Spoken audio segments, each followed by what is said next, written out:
Ay, nag-start na pala. Hello Mamonetics, musta mga kaputol? So may mga nag-request sa akin na mag-upload ako ng video kasi nami-miss na raw nila ako. Well, ito na yan.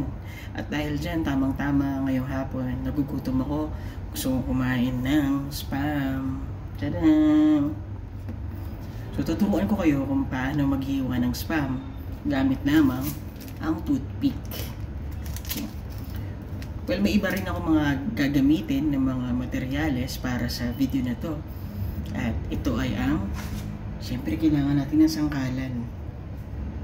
Para pag naghihiwa mamaya ay, bakit nga ba kailangan ng sangkalan? Basta, ginagamit to pag naghihiwa, diba? Para hindi madumihan yung tiles. Yun, yung pala yun. Tapos, bukod doon, kailangan din natin ng tissue, kitchen towel ang tawag nila dito. Tapos panungkit. So simulan na natin. Ang una natin gagamitin ay panungkit. So saan natin gagamitin itong panungkit? Ayan, dahil hindi ko abot yung apron, kailangan natin ng panungkit. Ayan, nahihirapan ako ha. Ayun, very good. So yun ang purpose niya.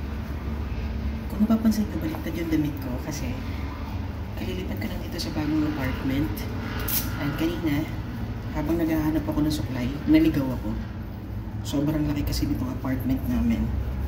And alala ko yung bilin sa amin ng lola ko, kapag naliligaw ka, baliktarin mo yung damit. Effective naman. Kasi nung pagbaliktad ko ng damit, nakita ko yung supply nasa loob ng ref.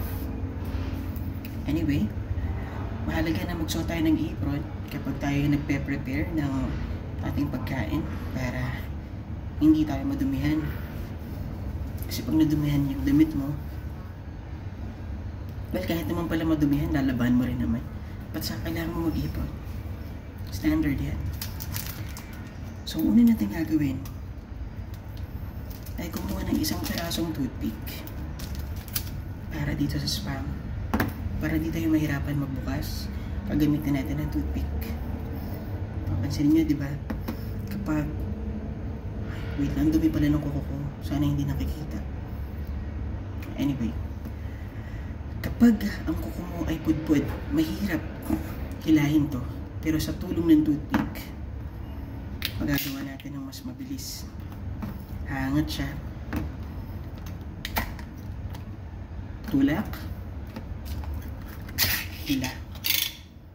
May dalawang bagay tayong natutunan sa pagbukas ng spam. Tulak, hila. Ulitin nyo nga mga bata. Anyway, nagamit na natin yung toothpick. Napaka-relevant. Ngayon naman, ay ilalagay natin ito sa sangkalan. Pero bago yun, gagamit muna tayo ng kakaibang makinarya.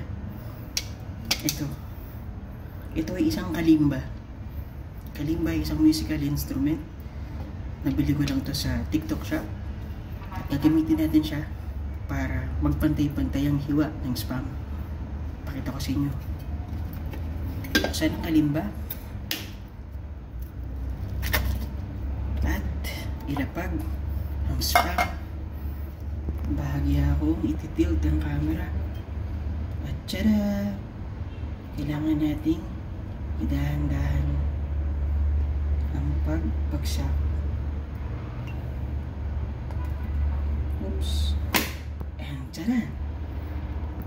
Okay na siya. Ganyan lang po maghiwa ng spam. Diba napakadali lang. Ang sunod natin gagawin ay iluluto ito. Kung nagtataka kayo kung para sa yung tissue, itong tissue gagamitin nyo ito. Kapag hindi kayo sanay sa pinakita kong procedures, baka pagpawisan kayo. So ako, dahil matagal kong ginagawa to dahil everyday spam naman yung merienda ko. So hindi na ako pinagpawisan.